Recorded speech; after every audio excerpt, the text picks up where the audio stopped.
understanding.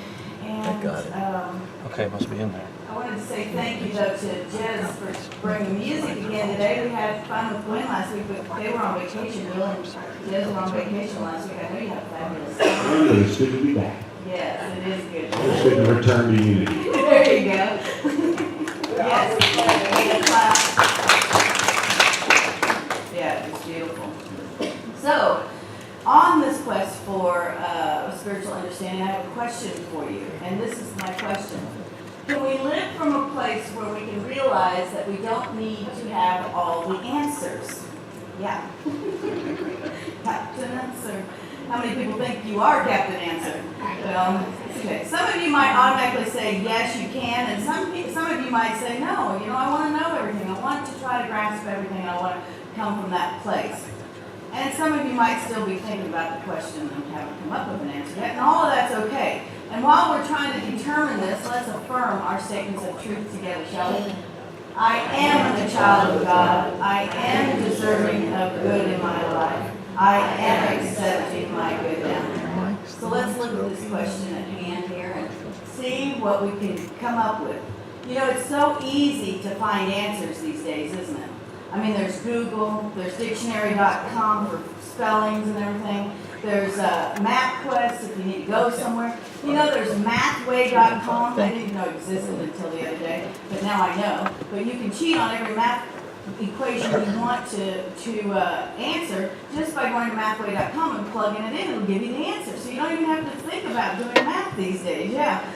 And of course, even the Bible. You can go to Bible Gateway or Bible.com and Google a word or two words and come up with all the Bible verses that are related to those one or two words. And it's amazing how the answers just come through those search engines, how it's just so convenient to use your computer or your tablet or your phone and just come up with all the answers. So we get in this place of thinking that we can know all the answers, that we know them because all we have to do is Google them or whatever. And I feel like it's really kind of spoiling us, because I remember when doing a research paper meant you had to read the whole book to get the information out of it to apply to your research paper. But now you don't even have to do that. You just have to have a good search engine and you can find any facts that you need. However, what happens is that we tend to forget about our ultimate search engine, don't we? That divine potential that's within each of us that supplies every single answer we will ever need in life. And you know what that is? God, isn't it? Isn't God the ultimate search engine? Just waiting there, allowing all the answers to come forth through us if we just take it within and find the answers. And when we realize this, then we can really actually come up with these synonyms for God that really do relate to that search engine, that idea that God is all the answers. We can say God is our higher power, right? Bringing forth all that. We can say God is the source of all of our answers. We can say God is the creator of all of our answers. And we can say God is omniscient, which means all-knowing. And when we come from that place, it changes everything. You see, these concepts and these words that we use reveal to us this ultimate search engine that we forget about. Because what happens? We always go to our phone, or we go to our tablets, or we go to our laptop and look for the answers, or we find this new book or that new book, when all we have to do is be open and receptive to allow them to come forth. And once we realize this capital T truth, that God is the ultimate search engine, it's easy then to understand how understanding is based in that truth. From the revealing word, it says understanding is God is supreme knowing, that omniscience. That in humankind which comprehends is understanding. It knows and comprehends in wisdom. Key word there. Its comparisons are not made in the realm of form, but in the realm of ideas. It knows how to accomplish things. So why do we have such a difficult time understanding? Is it because we aren't using wisdom, the power of wisdom, to grasp all that we need? And maybe it's that lack of wisdom that's the stumbling block to spiritual understanding and that idea of enlightenment. Maybe. And since wisdom is tied to understanding, it's easy to see why we haven't been successful in grasping that true understanding of spiritual understanding. Well, maybe this will help. Spiritual discernment reveals that knowledge and intelligence are auxiliary to understanding. You see, we think we have to find the answers to understand. But it says right there, the knowledge and the intelligence are auxiliary. The whole idea is to go deeper with that. There are two ways of getting understanding. One is by following the guidance of spirit that dwells within, which is the ultimate source of all. Or the other is to go blindly ahead and learn by hard experience. Now I know, without a raise of hands, that we have all gone down that path, haven't we? We've all gone down that idea of going blindly ahead and learning by hard experience. We've all been there, done that. How many times? That's the question. You know, how many times have we been there and done that? Yeah. And last week, Reverend Warren asked some people to share a time when they got angry with somebody. And not everybody shared, but I know everybody could come up with something in their mind that was a time that they were angry with somebody. I mean, just even saying that right now, I'm sure things are popping up in your head. But my question is this: it's not about that anger. It's not about, going to that place. But this: how can we take that time, that experience? Perhaps it was anger. Perhaps it was jealousy. Perhaps it was whatever, deception, whatever. How can we take that experience and switch our reaction of getting angry or whatever it is to one of responding, all while staying focused in spirit? Well, I have to tell you, this has definitely been showing up for me lately to learn over and over and over again. When stuff shows up, you know that you're not quite grasping it, that you're not quite getting the message. And so, when one of the most powerful things you can do when something is showing up for you over and over again, a lesson that you need to learn, is one of the most powerful things you can do is share it with somebody else. Because when we share it with somebody else, we put it out there in the universe, and other people that maybe are experiencing that same thing feel that vibration of that experience and realize they're not alone. They're not the only ones. Look at simple things like breast cancer. I remember a time where they never even used the word breast cancer. That was like a no-no word to say. And now the awareness is so huge that there are less people having that issue. Domestic violence. There was a time that nobody ever talked about that. And yet, once we share our story with somebody else, and once we come to that place of sharing, the vibrations go out and start creating understanding for other people. Besides, that comes back to you. The problem is that when we get to that place, we don't always know how to share it or the way to share it, because sometimes we just tell that story over and over and over again, don't we? Like we have this certain story that we tell. It's our favorite news story, and we're going to keep sharing it with everybody because it gets us a lot of attention. Yes? No? Yeah? Maybe? Yesterday? Today, even maybe. But I always say that's why therapists get big bucks, because they get to listen to all the stories. And we can be there for each other to help each other. But today I'm going to share a situation with you, and it has evolved from this process of trying to find spiritual understanding around this whole thing that keeps showing up time and time again. But first I want to share another thing from the Revealing Word. Intellectual understanding of truth is a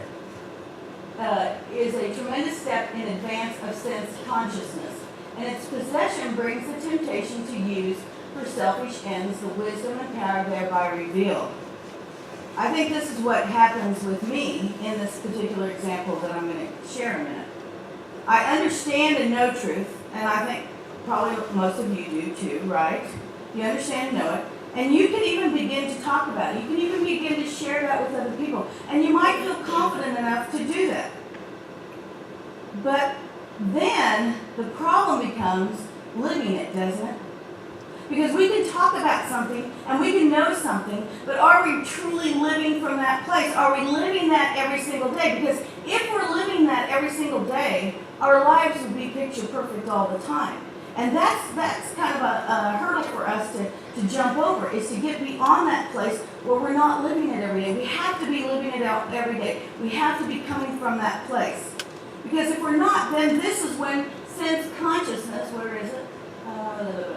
sense consciousness is coming forth. And it starts causing this selfish ends, and we start taking that wisdom and power that we know is there, and we start manipulating it into what is going to benefit us, you see? And what happens is when we do that, we start distorting the truth, the capital T truth. We start distorting it to be whatever it is we want it to be. And what causes all that is our ego going amok. Our ego could be a good thing, but our ego, exaggerated in that sense consciousness, takes every situation and more or less kind of ruins it if it goes to that place. Because you can't allow that ego to be expanded beyond spiritual truth, can you? Okay. This same example of sense consciousness happened in the Bible over and over again. There was Eve, there was Adam, there was the Tower of Babel people, there was Sodom and Gomorrah, and all the people there. They were all moving from sense consciousness, right? All of these people were using their senses not from that place of spiritual understanding. And what happened with them? They were misguided behaviors going on all over the place, wasn't there? And it led them to misery and misfortune, and some of them even death. And the thing was, how many times have we traveled down that same path? How many times have we been on that path where we started distorting reality or distorting capital T truth and making it all about us?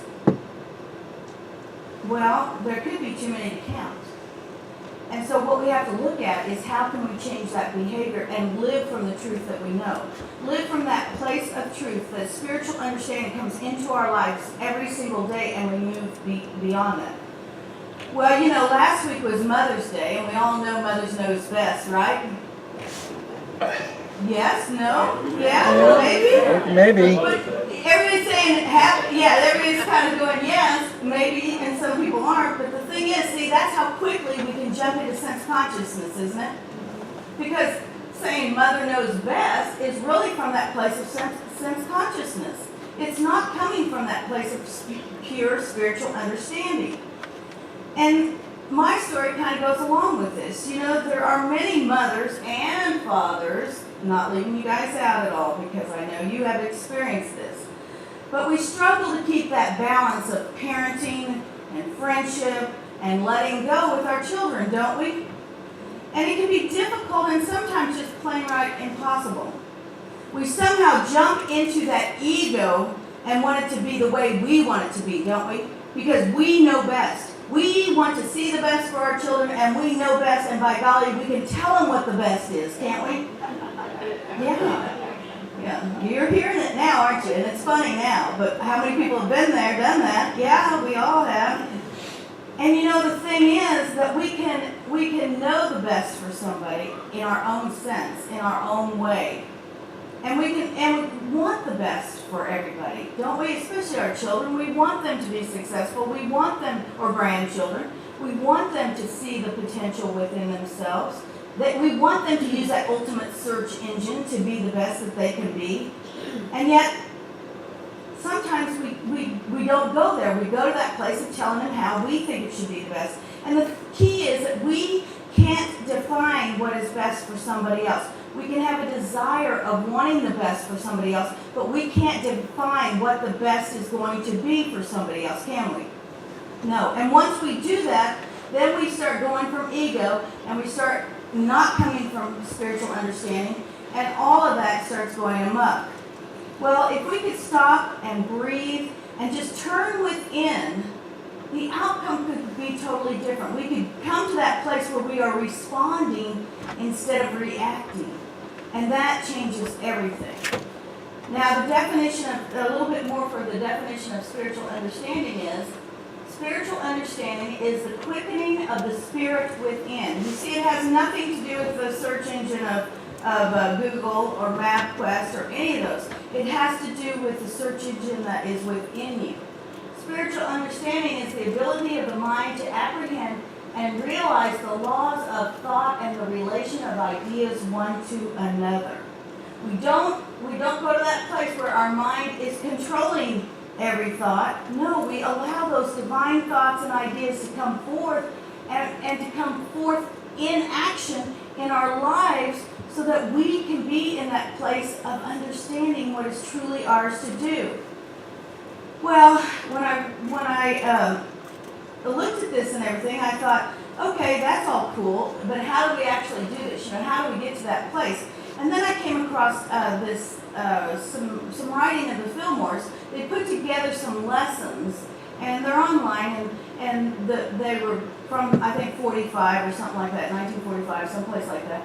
And the thing was that I was just fascinated with them, because what the deal was is they had these lessons, and they would send them out to people, and people were supposed to read the material and then answer the questions at the end, and then they were supposed to send the answers back to Unity, and then Unity sent them the next lesson.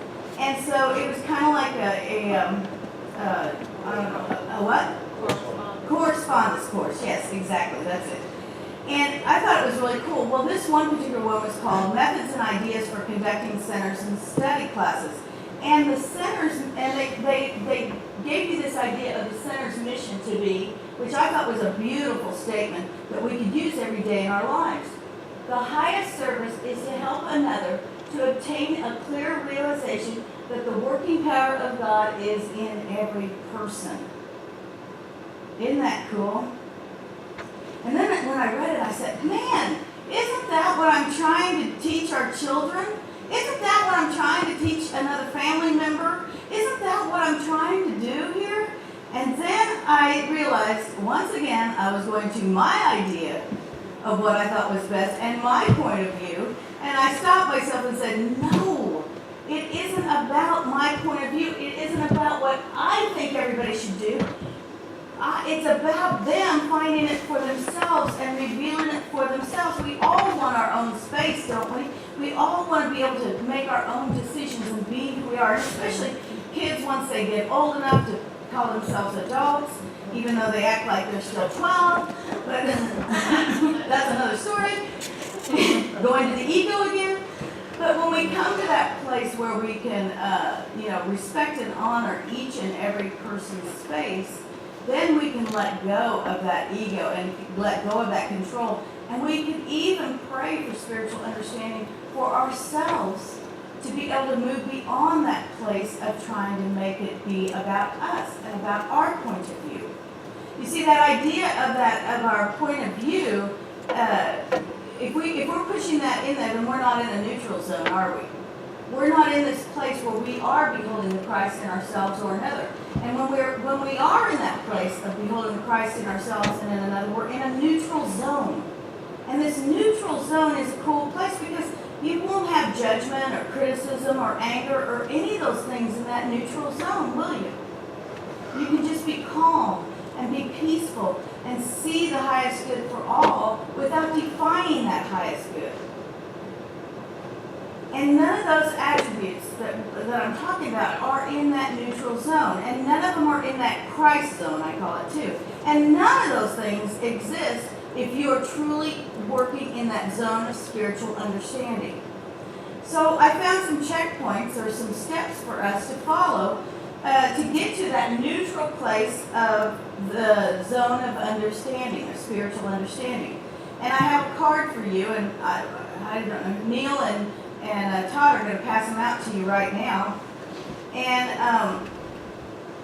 I think it'll help us kind of define how we can go step by step and come to that place of spiritual understanding. So I call it the zone of spiritual understanding. And the first step, you'll get your copy here in a minute as you pass them around. We must have a desire for truth. Think about that for a minute.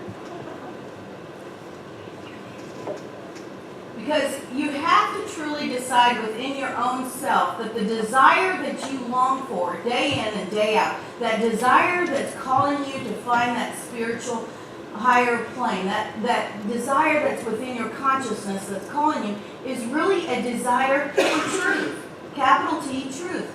And when you realize that, then you're ready to move on to the next step. The next step is we must accumulate thoughts and ideas about truth.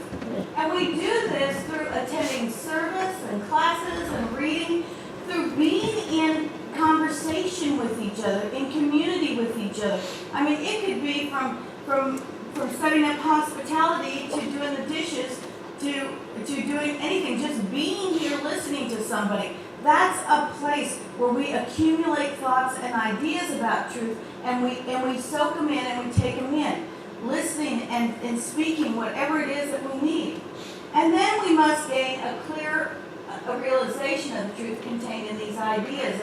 And so, we get these ideas and we have to decide, is this a divine idea? Is this idea really from God? Or is this idea my own thought? Sometimes we have to do that, don't we? We kind of have to put it through the sifter and go, which one is it? But when you go to prayer and meditation, you'll find out that those ideas are the true divine idea or not. I know for me, sometimes I'll be walking along and I'll go, oh, there's a message. I call it a message. But I know that that's like God telling me to do something. Last night, I've been singing this song all week. It's a Stevie Wonder song, which is going to be the song my message title for the next time, because I already got the message. But I'm going to have you sing it. Okay, hold on, but this is the problem. Yesterday, I said, to Warren, I said, play that song for me. So he pulled it up on the computer and he played it. And then I said, oh yeah, that's going to be my next message, because I've been hearing it off and on all week, and it's just really coming to me. And then I got the message, write it down, because I usually do. I'm really good about doing that. And guess what? I didn't write it down.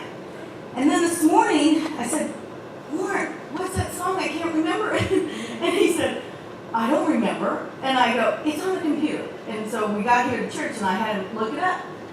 So I had him look it up, and I go, oh, I'm going to write that down. And I left the office, and somebody started talking to me, and I didn't write it down. I still don't remember the song now. But I'll have it for you tomorrow, and I'll Google it again tonight. But anyway, it's funny though, because you know it's a message, and it keeps coming to you, and you're supposed to do the next step, which for me was write it down, and I didn't do that. I didn't listen to it. But it will pop back up, and it's still there, and I'll still be able to, it's still going to be great. But I'm telling you, you have to do the work. You have to do the work that comes through you, and you'll know that it's a divine idea when you feel it. So the next thing is we must express the truth we know in a balanced way. Well, this is where the rubber hits the road, folks, and this is where we respond instead of reacting. If we hit a roadblock at this level, then we have to start over with step one. So if you lash out to your kid, or you start telling somebody how you think it should be, or you start judging other people, or being in that place of not looking at the Christ within another person, then you need to start over with step one and ask yourself, do I really desire to live in truth? Because if I do, then I have to follow the steps that I need to get myself beyond that place of judgment, criticism, and all those things. You got me? And then step 5 is we are to develop co-workers in truth. This is a beautiful thing that's happening here.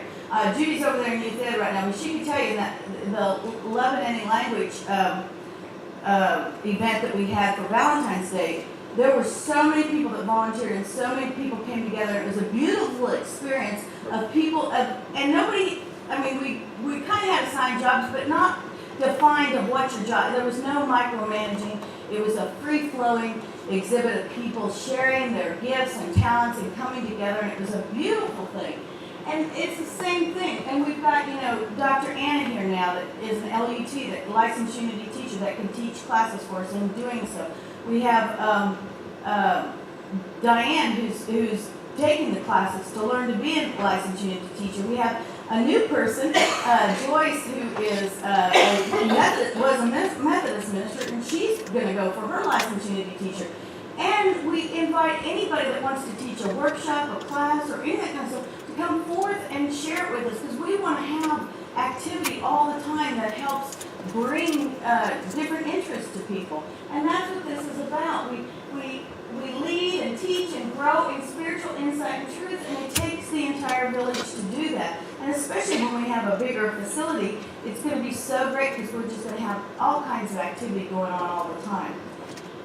Step 6 is we allow Spirit to guide us through all that there is in truth, and this is when we get our egos out of the way. This is when we truly know that we aren't trying to make it about us, where we're truly allowing that Spirit of God to move in and through us and bless each other. And if it is just listening to another person, that is a powerful gift that you can give to each other. And sometimes that's all we're here for on Sunday, is to be that listening ear. Sometimes it's just to say, yeah, I've experienced that, I know that, and I bless you on your journey, and I'll send you prayers.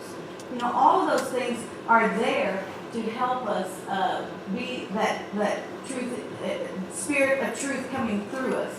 And then that brings us to a common purpose, which brings spiritual unity through the consciousness of spiritual understanding. Because we know that if we are all in that place of consciousness, just like we said during prayer time, then we are changing and shifting that consciousness for everyone.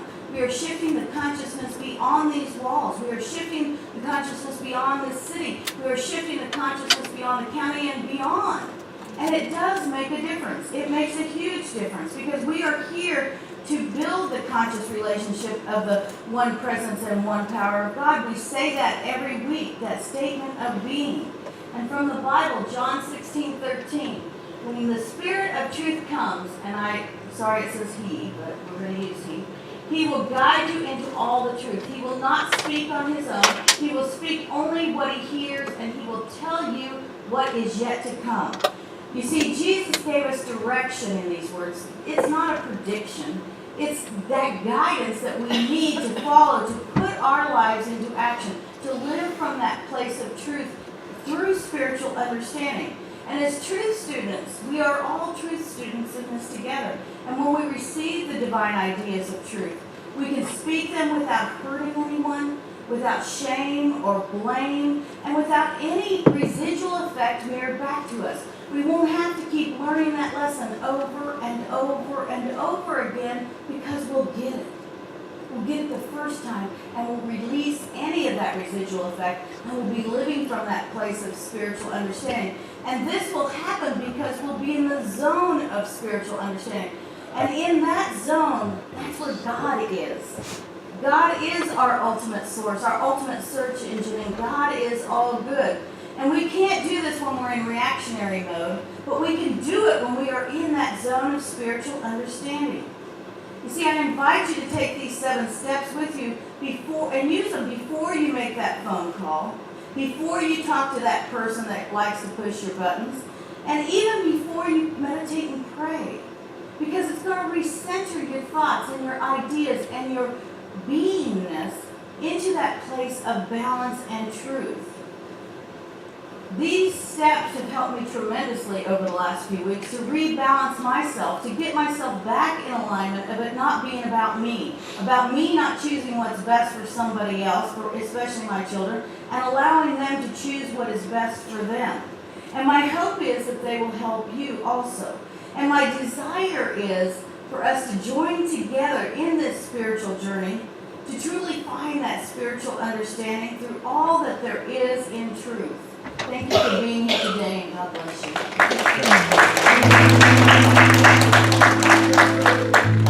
Thank you, Reverend Francie, for that wonderful lesson.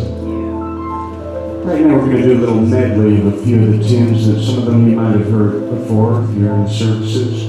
Songs I've written with the help of some great lyricists like Dr. Barbara Baker, my wife Mindy. Linda and the Joy Singers are going to help us do this one. We call this the Return to Unity medley.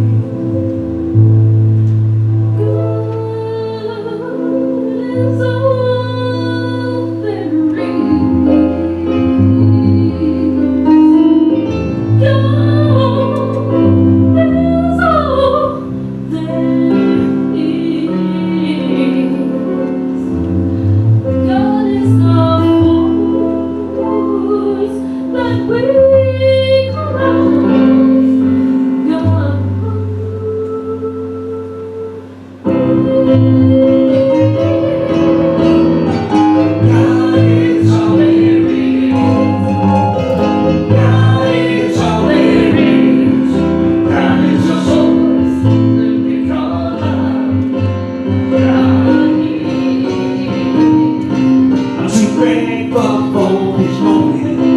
I'm too happy.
harmony. Now it's time to return to unity. To return to unity. Well, I've been traveling around this old land, seeking wisdom and courage to understand, trying to solve life's mysteries. Now it's time to return to unity. To return to unity. Yeah, yeah, yeah, yeah. To return to unity. Unity. Turn to unity. The thread that connects you to me. When we return to unity, unity. Return to unity. Return to unity. Return to unity.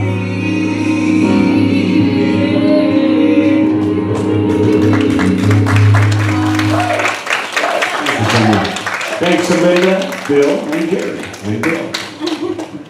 That's fun. That was perfect too for the message. Cool. You did a good job. Yay. It's time for our time of giving and receiving. And so if you take your